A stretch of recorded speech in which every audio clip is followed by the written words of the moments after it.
జగన్మోహన్ రెడ్డి అధికారంలో ఉండగా గౌతు శిరీష గారిని వాళ్ళ సోషల్ మీడియా చేత, ముఖ్యంగా సిదిరి అప్పలరాజు వాళ్ళ సైన్యం అయితే పచ్చి బూతులు తిట్టించేసేవారండి. మామూలు బూతులు కాదు. కొన్ని సందర్భాల్లో శిరీష గారు అయితే మాట్లాడుతూ కన్నీళ్ళు కూడా పెట్టుకునేవాళ్ళు. వాళ్ళ పెట్టిన పోస్టింగ్లు కానీ, వాళ్ళు మాట్లాడే భాష కానీ, ఏ విధంగా ట్రోల్ చేస్తున్నారో అవన్నీ చూపించి నన్ను ఈ విధంగా ట్రోల్ చేస్తున్నారని చెప్పేసి అనేక సందర్భాల్లో, చాలా సందర్భాల్లో ఆవిడ మాట్లాడి బాధపడిన సందర్భాలు ఎన్నో ఉన్నాయి. అయితే రాత్రి సాక్షిలో ఒక డిబేట్ అండి. ఈశ్వరు, కారుమూరి వెంకటరెడ్డి వీళ్ళు ఏమని మాట్లాడతారంటే, ఈనాడులో ఒక వార్త వచ్చిందంట, ఇంగితం ఉందా అని చెప్పేసి అని. దానికి వీళ్ళు బాధపడిపోయి శిరీష గారిని అలా అంటారా, ఒక బీసీ మహిళ, ఇడిది మరీ దారుణం, ఎవరో కారుమూరి వెంకటరెడ్డి ఫీల్ అయిపోతున్నాడు. పొరంబకు చనిపోయిన వ్యక్తుల గురించి మనం మాట్లాడకూడదు. ఆయన లేడు, ఆయన చనిపోయే సంవత్సరం పైన అయ్యింది. ఇంకా రామోజీరావు గారు అంటే మీకు సుస్సు పోసేసుకుంటారు. నువ్వు మాట్లాడినా, ఈశ్వర్ మాట్లాడినా కనీసం లేని వ్యక్తుల గురించి, లేని వ్యక్తులు ప్రస్తావించి మనం మాట్లాడకూడదు, వాళ్ళని విమర్శించకూడదు అనే ఇంగిత జ్ఞానం మీ బతుకులకు లేదు. మీరు మాట్లాడేవాళ్ళే. అసలు దానికి చంద్రబాబు నాయుడు గారికి ఏంటో సంబంధం నాకు తెలియకడుగుతా. పైగా వీళ్ళు వాళ్ళు పాఠాలు చెప్తున్నారు కదా, ఒక్క నిమిషం ఉండండి. జగన్మోహన్ రెడ్డి సొంత చెల్లి షర్మిల గురించి తమరు గౌతు శిరీష గారి గురించి తర్వాత మాట్లాడుకోవచ్చు. అర్థమైందా? ఆ తెలుగుదేశం పార్టీ నాయకులు లోకేష్ గారు, చంద్రబాబు నాయుడు గారు, శిరీష గారు, పార్థసారథి గారు వాళ్ళు చూసుకుంటారు. వాళ్ళు ఇవ్వాల్సిన వివరణ ఆల్రెడీ వాళ్ళు ఇచ్చారు. అర్థమైందా? ఇక్కడ మీరు వచ్చి గొడ్లు దించేసుకొని బీసీ మహిళని అలా అంటారా, ఇది ఇంగితమైన వార్త వచ్చిందట, దాన్ని గొడ్లు దించేసుకుని మీరు షర్మిల డైరెక్ట్గా చెప్పిందయ్యా.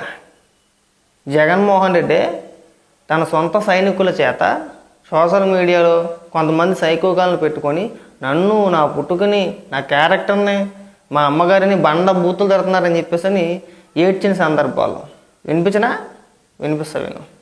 చేసినప్పుడు షర్మిలారెడ్డినే, కానీ ఇప్పుడు నీతో విభేదించాను కాబట్టి నన్ను, నా క్యారెక్టర్ని, నా పుట్టుకను, నా పేరును ఇలా ఎన్ని విధాలు వీలైతే అన్ని విధాలు నాశనం చేయడానికి చూసింది ఒక్క జగన్మోహన్ రెడ్డి గారు మాత్రమే. అందుకు మీరు చరిత్రలో నిలిచిపోతారు. జగన్మోహన్ రెడ్డి గారు, జగనన్న గారు గుర్తు పెట్టుకోవాలి. ఒక చెల్లెలుగా చెప్తున్నాను, మీరు దీనికి చరిత్రలో నిలిచిపోతారు. రాజకీయంగా మేము వ్యతిరేకిస్తే సోషల్ మీడియాలో ఆయన ఒక రాక్షస సైన్యాన్నే పెట్టి వేల మందిని ఎంప్లాయ్ చేసుకుని రాజశేఖర రెడ్డి బిడ్డ అనే ఇంగితం లేకుండా, మీకోసం పాదయాత్ర చేశానని లేకుండా, పాదయాత్ర చేసినప్పుడే షర్మిలారెడ్డినే, కానీ ఇప్పుడు మీతో విభేదించాను కాబట్టి నన్ను, నా క్యారెక్టర్ని, నా పుట్టుకను, నా పేరును ఇలా ఎన్ని విధాలు విన్నారు కదా. ఏమండి, మహిళల గురించి ఇది ఇంగితం అనే పదం వార్త వచ్చింది, ఈనాడు పేపర్లో రాశారు, ఇంగితం ఉందని చెప్పేసి దానికి గొడ్డలు దించేసుకుంటున్నావు కదరే నువ్వు. ఇదిగో డైరెక్ట్గా జగన్మోహన్ రెడ్డి సొంత చెల్లి షర్మిలారెడ్డి చెప్తుంది ఏమని, నన్ను, నా పుట్టుకను, నా క్యారెక్టర్ని, నాకు అక్రమ సంబంధాలు అంటగడుతున్నారు వైసీపీ సోషల్ మీడియా అని గగ్గోలు పెట్టి కన్నీళ్ళు పెట్టిన సందర్భాలు ఎన్నో, ఒకటి కాదు రెండు కాదు. ఏ రోజైనా ఒక డిబేట్ పెట్టారు అందులో సాక్షిలో షర్మిలారెడ్డి గురించి. పైగా ఏమని మాట్లాడతాడంటే, యాజమాన్యాన్ని అనాలిగా సార్, పనిచేసే వాళ్ళు ఎందుకంటాం మనం, ఉద్యోగులు ఎందుకంటాం అని అడుగుతున్నాడు. మరి సాక్షిలో ఏది వచ్చినా కానీ భారతిరెడ్డి గారిని అనాలా? ఇవాళ సాక్షిలో కూర్చొని మాట్లాడుతున్నావు, నిన్ను మానేసి ఏమమ్మా భారతిరెడ్డి మీకు అసలు సిగ్గుందా లేదా, ఎందుకు ఆడి చేత అలా మాట్లాడిపోతున్నావు అంటే బాగుంటుందా? కాస్త బుర్రవాడండి, మీకు ఒక్కరికైనా తెలియదు, అట్లా మిగిలిన వ్యక్తులకి లేవా, మేము మాట్లాడలేమా అంటే. ఈనాడులో ఏది వచ్చినా రామోజీరావు గారిని తిట్టాలి, ఆయన లేకపోయినా, ఆయన చనిపోయినా సరే. ఆంధ్రజ్యోతిలో ఏది వచ్చినా సరే రాధాకృష్ణ గారిని తిట్టేయాలి, టీవీ5లో ఏది వచ్చినా కానీ బిఆర్ నాయుడు గారిని తిట్టేయాలి. ఓకే, మీ కాన్సెప్ట్ బాగుంది, నువ్వు చెప్పే విధానం కూడా బాగుంది అనుకున్నావు. మరి సాక్షిలో ఏదొచ్చినా, సాక్షి టీవీలో ఏదొచ్చినా ఎవరిని తిట్టాలి? భారతిరెడ్డి గారిని తిట్టాలి. ఎందుకో కొత్త సాంప్రదాయం తీసుకొస్తారో ఎప్పటి నుంచో చెప్తున్నావు. మేము ఇప్పటి నుంచి కాదు. మరి బాబు, ఏదొచ్చినా సరే మనం డైరెక్ట్గా లేని వ్యక్తుల గురించి, పెద్దల గురించి మనం మాట్లాడుకోకూడదు. ఒకవేళ ఉన్నారనుకో అయినా మనం మాట్లాడుకున్నా పర్వాలా. వీళ్ళు మాత్రం ఎన్ని వార్తలు పడితే అన్ని వార్తలు రాసేయచ్చు. ఇదే గౌతు శిరీష గారి గురించి మన సాక్షిలో ఎన్ని డిబేట్లు పెట్టలేదు, ఆ సిదిరి అప్పలరాజుని తీసుకొచ్చి ఎన్ని మాటలు మాట్లాడించలేదు. ఇవాళ మీరా మాట్లాడేది. షర్మిల గురించి నీ పక్కనే ఉన్నాడు ఈశ్వరు, 2-3 డిబేట్లు పెట్టేశాడు ఏకంగా. వైఎస్ షర్మిల కాదు, మురిసిపోలో శర్మిల అని చెప్పేసి అని ఏకంగా డిబేట్లు పెట్టేసి అనేక కథనాలు రాసేశారు. ఇక్కడ సొంత సెల్లికి దిక్కు ముక్కు ఉండదు. ప్రతి దాంట్లోనూ కూడా ఏలెట్టేసి ఏకంగా ఇలా రాసేస్తారా పత్రికా విలువలు. పైగా ఈనాడు పేపర్నే గాలి పేపర్ అంటాడు ఈ గాలిోటు. మరి సాక్షి పేపర్లో ఒక డేట్ మినహాయించి ఏదైనా నిజం ఉంటుంది, అన్ని అబద్ధాలే కదా. ఏది మీరు పూలు వేసుకుంటున్నారో జియోగ్రఫీస్ కోసమా, లేదంటే చిచ్చు పెట్టే ప్రయత్నమా? పైగా పార్థసారథి గారు ఒక ట్వీట్ వేశారంట. అందులో 8వ పాయింట్ అని చెప్పేసి అని ఒక పాయింట్ చెప్పుకొచ్చారు. ఏంటి, నేను పార్టీలో సిన్సియర్గా పనిచేస్తున్నాను, కానీ ఎవరో కావాలని కుట్ర చేస్తున్నారని ఆయన వేసిన ట్వీట్లో 8వ పాయింట్ 9వ పాయింట్ చెప్పుకొచ్చారు. దాన్ని డైరెక్ట్గా ఈశ్వర్ గారు అంటాడంటే నన్ను చంద్రబాబు నాయుడు గారు తొక్కేయాలని చూస్తున్నారు, లేదంటే తెలుగుదేశం పార్టీ నాయకులే నన్ను తొక్కేయాలని చూస్తున్నారు, డైరెక్ట్గా పార్థసారథి గారే చెప్పేశారని చెప్పేసి వీడు వక్రీకరించేస్తారు. అలా ఎందుకు అనుకోవాలా? తెలుగుదేశం పార్టీలో సిన్సియర్గా పనిచేస్తున్నారు కాబట్టి వైసీపీ వాళ్ళే కావాలని చెప్పేసి కుట్ర చేస్తున్నారేమో అనుకోవచ్చు కదా.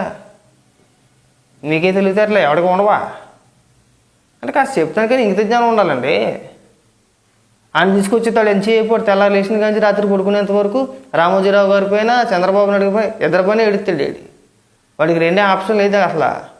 ఆ నోటంటే రెండో మాట కూడా రాదు వాడికి, నీలాగే అయ్యేశ్వర్ లాగే. ఎందుకు పనికి మాల డిబేట్లు? ఓ పక్క తల్లి చెల్లినేమో రోడ్ ఎక్కేస్తారా, వాళ్ళ పైన ఏమో బూతులు దాడా, వాళ్ళ నమనా బూతులు మీరే తిట్టిచ్చేస్తారా. ఇవాళ మళ్ళీ కులంగాడు తీసుకొచ్చేసి ఇవాళ మళ్ళీ సాక్షిలో కూర్చొని పెద్ద పెద్ద పాఠాలు చెప్పేస్తారు అందరికీ. అది మా పార్టీ వ్యవహారం. పెద్దలు అధినాయకులు వాళ్ళు తేల్చుకునే వ్యవహారం, అది వాళ్ళు చూసుకుంటారు. కార్యకర్తలు అంటే కాస్త మనోభావాలు ఉంటాయి, అందరికీ ఉంటాయి. చంద్రబాబు నాయుడు గారిని బూతులు తట్టిన వ్యక్తి ఇవాళ సడన్గా గౌతు శిరీష గారి పక్కన కనబడేటప్పటికి ఆ మాత్రం ఆవేశం అందరికీ ఉంటుంది. మీ పార్టీలో ఉండవా? మీ కార్యకర్తలను మెచ్చుకుంటారా? షర్మిలను రోల్ చేయట్లేదా? అక్కడ దాకా ఎందుకు? షర్మిల చంద్రబాబు నాయుడు గారి ఇంటికి వెళ్ళి వాళ్ళ కొడుకు పెళ్ళిగా అనుకుంటా చంద్రబాబు నాయుడు గారు శుభలాకి ఇచ్చి మీరు రావాలని చెప్పేసి అని అంటే సాక్షాత్తు జగన్మోహన్ రెడ్డి ఏమన్నాడు తెలుసా? చంద్రబాబు నాయుడు గారి ఇంటికి పసుపు చీర కట్టుకొని చంద్రబాబు నాయుడు గారిని ఇంప్రెస్ చేయడానికి వెళ్ళిందని అడిగాడు. సొంత చెల్లిని జగన్మోహన్ రెడ్డి. ఇవాళ మహిళల గురించి మీరు ఉపన్యాసాలు ఇవ్వాలా, మీరు పాఠాలు చెప్పాలా? అదే జగన్మోహన్ రెడ్డి పెద్ద పెద్ద సభలు పెట్టేసి చిన్నపిల్లల ముందు పవన్ కళ్యాణ్ గారిని ఉద్దేశించి పెళ్ళిళ్ళు పెళ్ళాలని చెప్పేసి నిజంగా మాట్లాడిన వ్యక్తి. అసెంబ్లీలో భువనేశ్వరి గారిని అవమానించారు. ఇవాళకి అన్నీ గుర్తే. మహిళలకు మీరు ఏ పార్టీ గౌరవం ఇస్తారో, మీరు ఏ విధమైన విలువ ఇస్తారో,